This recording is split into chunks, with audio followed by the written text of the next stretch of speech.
ইহুদির মেয়ে ফাতেমার কাছে আসলেন। আসার পরে সন্ধ্যার সময় বিকাল টাইমে চলে গেলেন বাড়িতে। বাড়িতে যাওয়ার পরে তার বাবা বলতেছেন, মা তুমি অনেক বড় হয়েছ, তোমাকে বিয়ে দিব, এই জন্য আমি তোমার জন্য একটা ছেলে ঠিক করেছি। মদিনা শহরের সবচেয়ে বড় লোক, টাকা পয়সার মালিক, সুঠাম দেহের অধিকারী, অনেক বড় শিক্ষিত। এবার ফাতেমা বলতেছেন, ফাতেমার ওই বান্ধবী ইহুদির মেয়ে বলতেছেন, বাবা আপনি আমার জন্য ছেলে ঠিক করেছেন, কোনো অসুবিধা নেই, তবে আমি এই বিয়েতে রাজি কি রাজি না আমাকে একদিন সময় দিতে হবে। কয়দিন? একদিন আমাকে সময় দিতে হবে। ইহুদি বেটা বলতেছেন, তুমি আমার একমাত্র মেয়ে, একদিন কেন, আমি তোমাকে এক সপ্তাহ সময় দিলাম। এবার ইহুদির মেয়ে বলতেছেন, বাবা এক সপ্তাহ সময় আমার লাগবে না, একদিন সময় হইলেই হবে। ইহুদির মেয়ে চলে গেলেন ফাতেমার কাছে, গিয়ে বলতেছেন, ফাতেমা যখনই আমি অসুবিধার মধ্যে পড়েছি তখনই আমি তোমার কাছে ছুটে এসেছি, তোমার কাছ থেকে আমি পরামর্শ নিয়েছি। আজকে আমি তোমার কাছে এসেছি খুবই গুরুত্বপূর্ণ একটি পরামর্শ নেওয়ার জন্যে, আমার লাইফের খুবই গুরুত্বপূর্ণ একটি পরামর্শ নেওয়ার জন্য এসেছি। ফাতেমা বলতেছেন, কি এমন গুরুত্বপূর্ণ পরামর্শ নেওয়ার জন্য তুমি আমার কাছে এসেছো? ইহুদির মেয়ে বলতেছেন, ফাতেমা আমার বাবা আমার জন্য ছেলে ঠিক করেছে, বিয়ে দিবে। আমি এই বিয়ে করব কি করব না এই পরামর্শ নেওয়ার জন্য আমি তোমার কাছে এসেছি। এবার ফাতেমা বলতেছেন, গোটা পৃথিবীর মধ্যে এমন একটা বাবা পাওয়া যাবে না যেই বাবা তার সন্তানের খারাপ চায়। কথা বলেন ঠিক কিনা? গোটা পৃথিবীর প্রত্যেকটাই বাবা চায় ভালো। এই জন্য ফাতেমা বলে দিলেন, তোমার বাবা যে ছেলে ঠিক করেছে তুমি এই বিয়েতে রাজি হয়ে যাও। ইহুদির মেয়ে বলতেছেন, ফাতেমা আমি এই বিয়েতে রাজি হইতে পারি, এই ছেলেকে বিয়ে করতে পারি, তবে তুমি যদি আমার বিয়েতে অ্যাটেন্ড করো, তুমি যদি আমার বিয়েতে যাও, তাহলে আমি এই বিয়ে করব, অন্যথায় আমি এই বিয়ে করব না। ফাতেমা বলতেছেন, না না এইটা কোনোভাবেই সম্ভব না, এটা কোনোভাবেই পসিবল হবে না, কারণ তোমাদের ধর্ম একটা, আমাদের ধর্ম আরেকটা, তোমাদের সিস্টেম একরকম, আমাদের সিস্টেম আরেক রকম।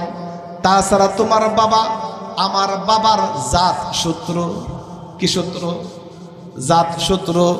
তোমার বাবা তো আমার বাবাকে দেখতে পারে না। এবার ইহুদির মেয়ে ডাক দেয়া বলতেছেন, ফাতেমা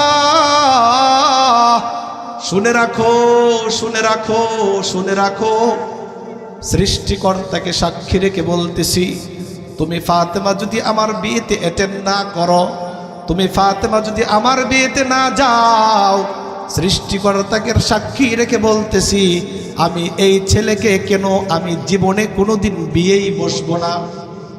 সাফ কথা বলে দিলেন। এবার ফাতেমা বললেন, ঠিক আছে যাও, আমি তোমার বিয়েতে যাব। এবার ইহুদির মেয়ে চলে গেলেন বাবার কাছে, গিয়ে বলতেছেন, বাবা তুমি যে আমাকে একটা প্রস্তাব দিয়েছিলে, আমি সেই প্রস্তাবে রাজি, এই ছেলেকে বিয়ে করতে চাই, তবে আমার একটা শর্ত আছে। কয়টা শর্ত? একটা শর্ত আছে। ইহুদি বলতেছেন, মা বলো কি এমন শর্ত? এবার ইহুদির মেয়ে ডাক দেয়া বলতেছেন, বাবা আমি এই ছেলেকে বিয়ে করতে চাই, এই ছেলেকে বিয়ে করব, এই প্রস্তাবে আমি রাজি, তবে আমার শর্তটা হচ্ছে মুহাম্মদের বেটি ফাতেমা যদি আমার বিয়েতে আসে, তাহলে আমি এই বিয়েতে রাজি, অন্যথায় আমি এই বিয়ে করব না। আল্লাহুম্মা সাল্লি আলা মুহাম্মাদ ওয়া আলা আলি মুহাম্মাদ কামা সাল্লাইতা আলা ইব্রাহিম وعلى آل إبراهيم إنك حميد مجيد اللهم بارك على محمد وعلى آل محمد كما باركت على إبراهيم وعلى آل إبراهيم إنك حميد مجيد بلغ العلا بكماله كشف الضجى بجماله حسنت جميع خصاله صلوا عليه وآله لا إله জবান খুলে সকলেই সাউন্ড করে লা ইলাহা ইল্লাল্লাহ লা ইলাহা ইল্লাল্লাহ লা ইলাহা বহু দূরে মদিনা কেমনে যাব জানি না বহু দূরে মদিনা কেমনে যাব জানি না দয়া কর দয়ার আল্লাহ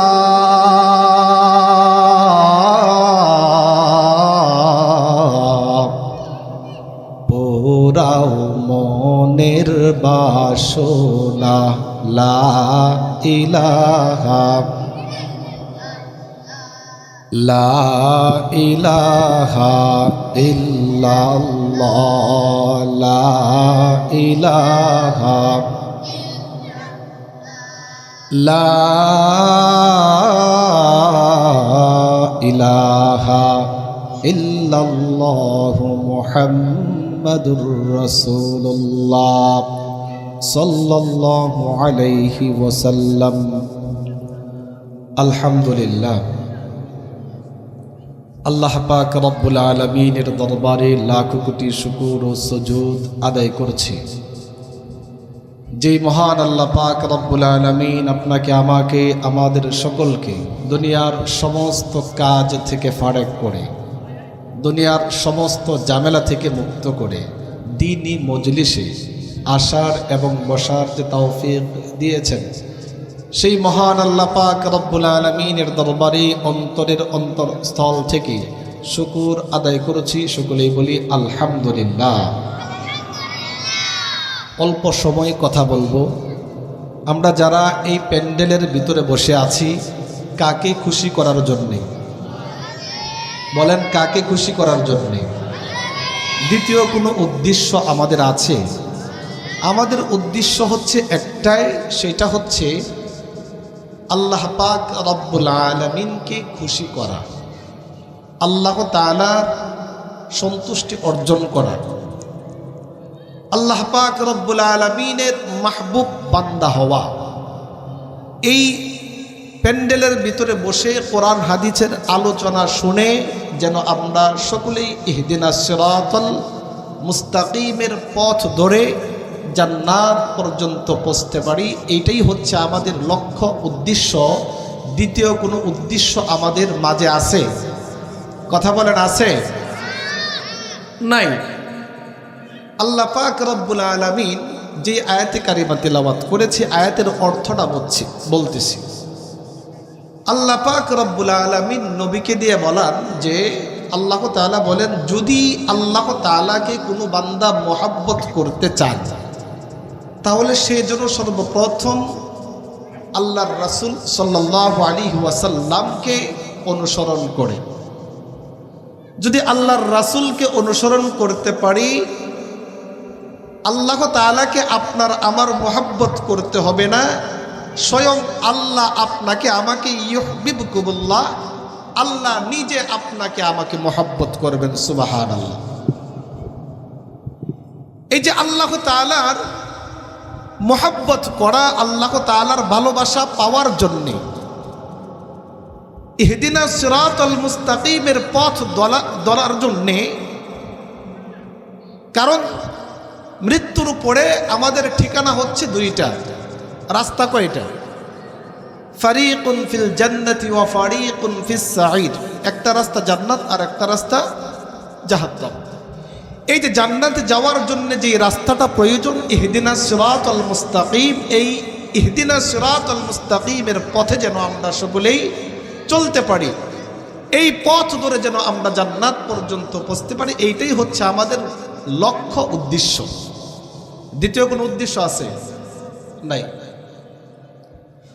ইহদিনাস সিরাতাল মুস্তাকিমের উপরে ভিত্তি করে, আমি এই রাস্তার উপরে ভিত্তি করে ছোট একটি চিত্র আপনাদের মাঝে তুলে ধরব, এরপরে আমার আলোচনা শেষ।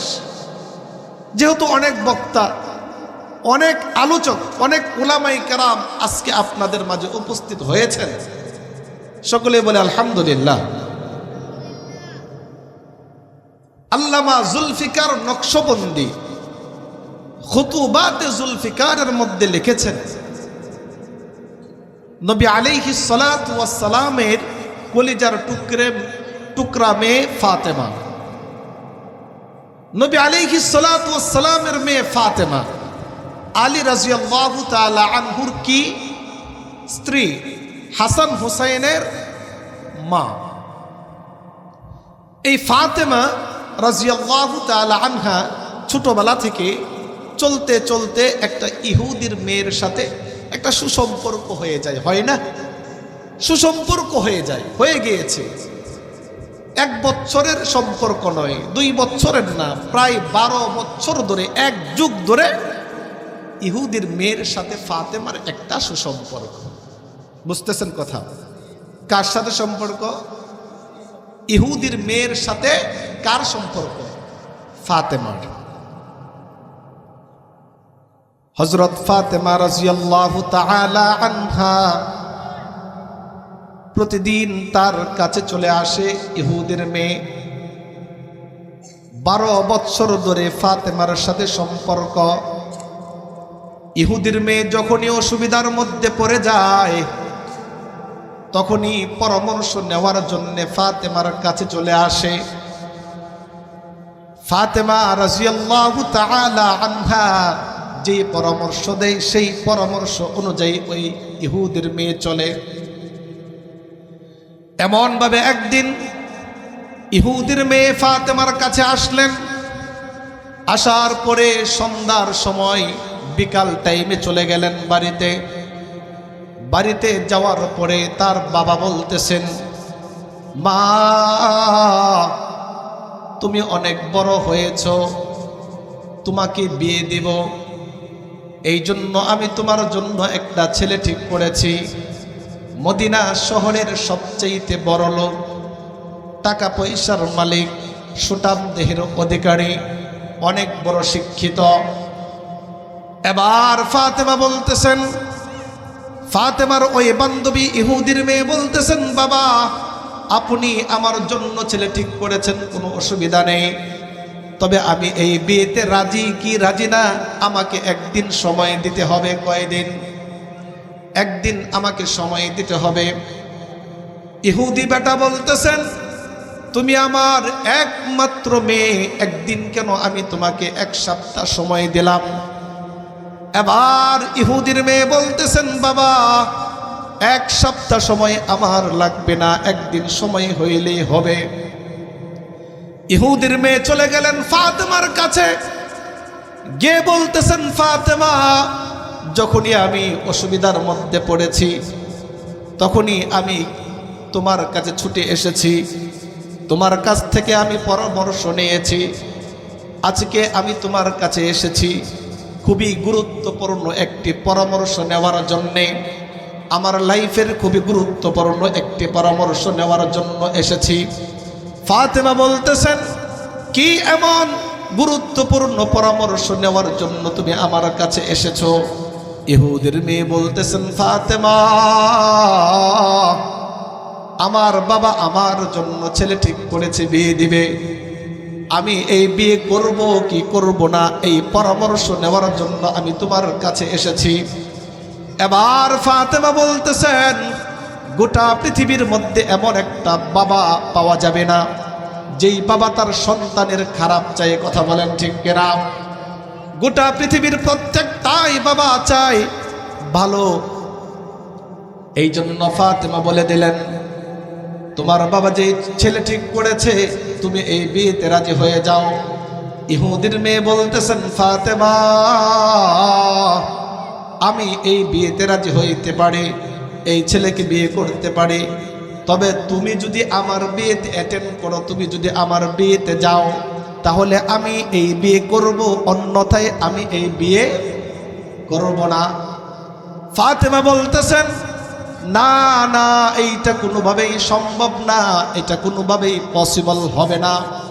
কারণ তোমাদের ধর্ম একটা, আমাদের ধর্ম আরেকটা। তোমাদের সিস্টেম একরকম, আমাদের সিস্টেম আরেক রকম। তাছাড়া তোমার বাবা আমার বাবার জাত শত্রু। কি শত্রু? জাত শত্রু। তোমার বাবা তো আমার বাবাকে দেখতে পারে না। এবার ইহুদির মেয়ে ডাক দেয়া বলতেছেন, ফাতেমা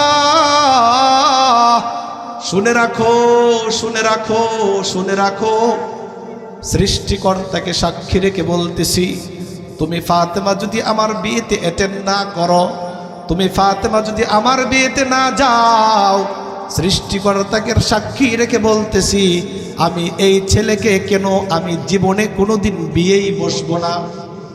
সাফ কথা বলে দিলেন। এবার ফাতেমা বললেন, ঠিক আছে যাও, আমি তোমার বিয়েতে যাব। এবার ইহুদির মেয়ে চলে গেলেন বাবার কাছে, গিয়ে বলতেছেন, বাবা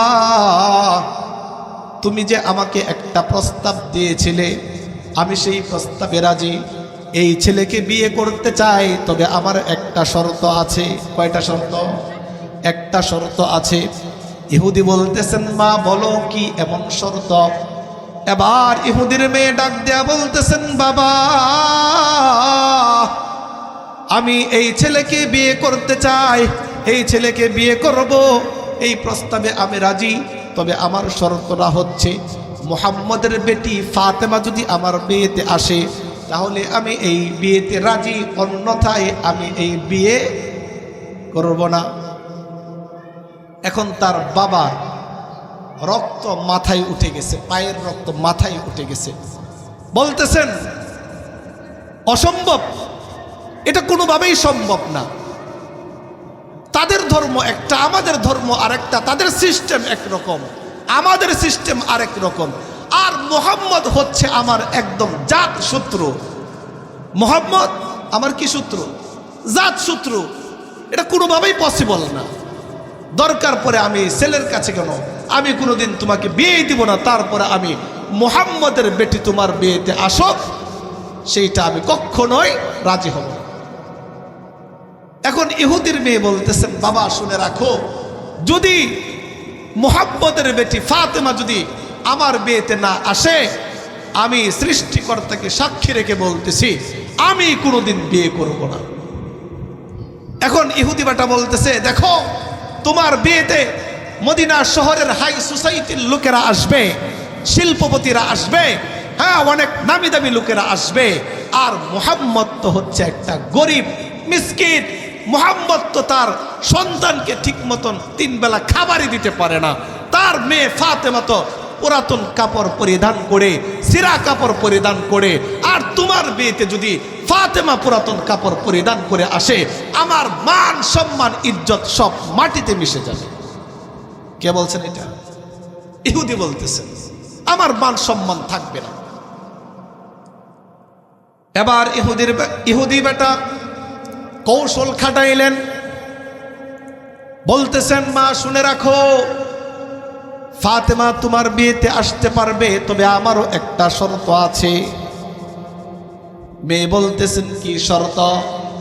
এবার ইহুদি বেটা বলতেছেন, বাবা মেয়েকে বলতেছেন, শোনো, আমার শর্ত হচ্ছে ফাতেমা তোমার বিয়েতে আসবে, কোনো সমস্যা নেই, তবে সে যেন নতুন একটা পোশাক পরিধান করে তারপরে আসে। ইহুদি বেটার মনে মনে ধারণা হচ্ছে, যেই ফাতেমা 3 বেলা খাবার খাইতে পারে না, নতুন পোশাক কোথা থেকে আনবে? সেই টাকা অর্থ তার কাছে নাই। সে নতুন পোশাক ক্রয় করতেও পারবে না, বিয়েতে আসতেও পারবে না। কৌশল খাড়াইলেন।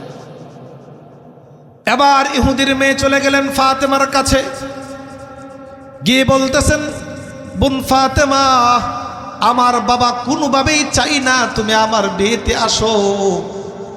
অনেক কথা বলার পরে আমি আমার বাবাকে রাজি করেছি তুমি আমার বিয়েতে যাইবা, তবে আমার বাবা একটা শর্ত দিয়েছে। ফাতেমা বললেন, কি শর্ত?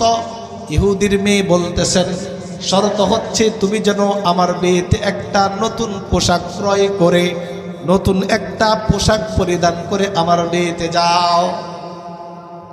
ফাতেমা বলতেছেন, ও বোন আমার, অসম্ভব, অসম্ভব, এটা কোনোভাবেই পসিবল হবে না। আমি ফাতেমা তো এমন একজন ঘরে জন্ম নিয়েছি, 3 বেলা খাবার আমি খাইতে পারি না, সারাদিন আমি রোজা রাখি, মাঝে মধ্যে কোনোদিন 2-1টা খেজুর দিয়ে আমি ইফতার করি, মাঝে মধ্যে আমার কপালে একটা খেজুরও জুটে না, শুধু খালি পানি দিয়ে আমি ইফতার করি। মাসকে মাস চলে যায়, চুলার মধ্যে আমি আগুন ধরাইতে পারি না। যেই মানুষটা আমি 3 বেলা খাবার খাইতে পারি না, সেই মানুষটা আমি কিভাবে নতুন পোশাক কোথা থেকে আমি ক্রয় করব? সেই অর্থ টাকা আমার কাছে নাই।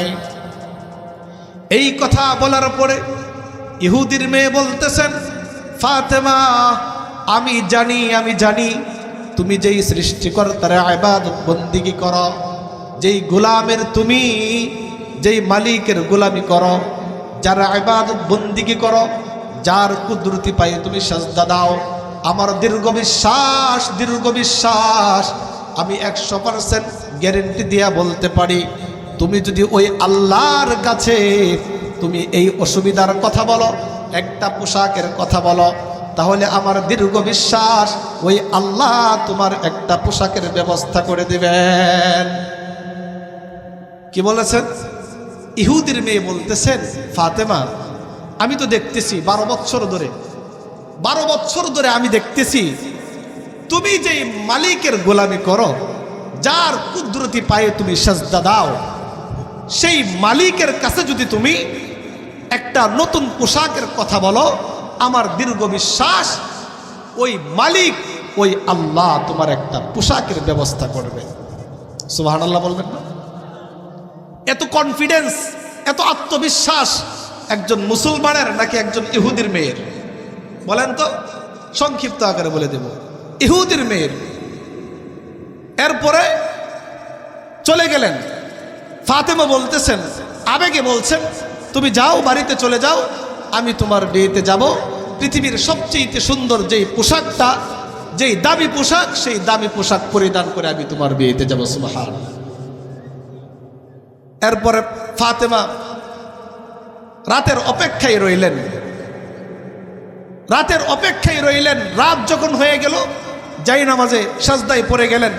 আল্লাহ তাআলার কাছে ডাক দিয়া বলতেছেন, আল্লাহ, আমি ফাতেমা কোনোদিন আপনার কাছে কোনো কিছু চাই নাই, খাবার চাই নাই, ঘর বাড়ি চাই নাই, ভালোভাবে থাকার জন্য কোনো অর্থ সম্পদ চাই নাই। আল্লাহ, আজকে আমি তোমার কাছে একটা পোশাক চাচ্ছি। আমি ফাতেমার সৌন্দর্য বৃদ্ধি হোক সেইটার জন্য না, আমি ফাতেমার জৈবিক চাহিদা পূরণের জন্য আমি পোশাক চাচ্ছি না। আল্লাহ, আমি এই পোশাক চাচ্ছি, আমি এই পোশাক পরিধান করে আমি আমার বান্ধবীর বিয়েতে যাব। যেই সমস্ত মহিলারা থাকবে তারা যেন আমার পোশাকের দিকে তাকিয়ে কালিমা পড়ে মুসলমান হয়ে যায়।